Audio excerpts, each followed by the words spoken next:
I've been known to stash reusable grocery bags in my roommate's purse in an attempt to make it easier for her to avoid using plastic. Shh, don't tell. Along with recycling everything, I've got a worm composter under the sink. It's pretty cool how those little guys eat up a lot of things here. Emily Jubinville, a self-proclaimed guerrilla gardener. She takes public transit and she composts in her Vancouver apartment. The 22-year-old is one of 5 finalists in the running to be the greenest person on the planet. Joining me now from Vancouver is Emily Jubinville. Good to talk to you. Good morning. So you are the greenest person in Canada and you're hoping to be the greenest in the world. How does this work? Tell me about this contest.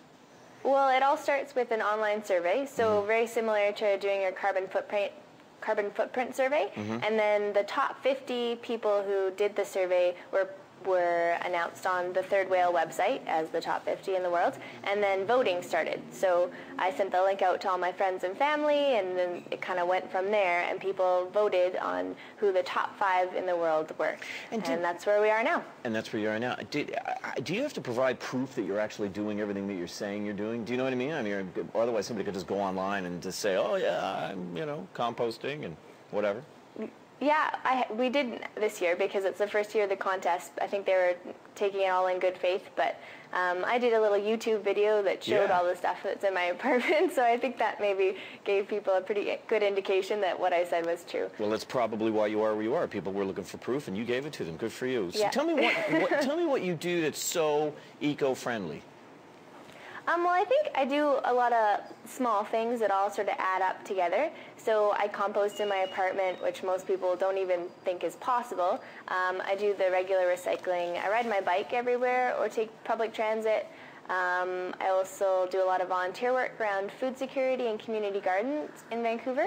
And I grow a lot of my own food, which is great, either in my apartment or in the community garden plot I have. And I also work for a green company, Canadian Bioenergy, as their sustainability coordinator. Wait, you got it all covered. Yeah, and I actually just started my own company as well with some colleagues called Small Feet, and it's a carbon consulting company.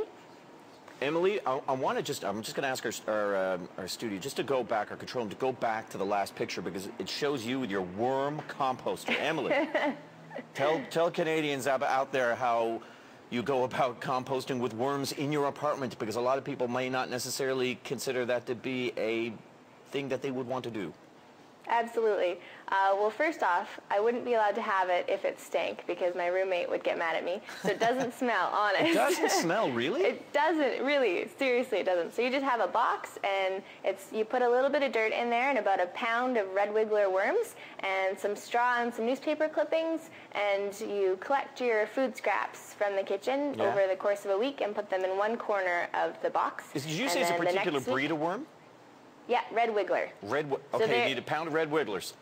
Yeah. Gotcha. And they're the worms that are usually sort of in the undergrowth in forests and stuff, decomposing all the top material. So they're different from earthworms. Okay. Red wigglers. I just like the name.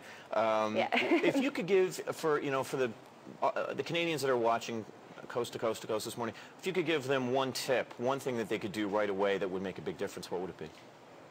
I think the biggest thing that you can do is just find an inspiration. Like, what's your passion? Why do you really want to make changes in your life? Because if you have that, then there'll be lifestyle changes forever versus a one-time thing that you can Google green living and get tons of little tips of things you can do. But if you want it to be long-lasting changes in your life, find something that really inspires you.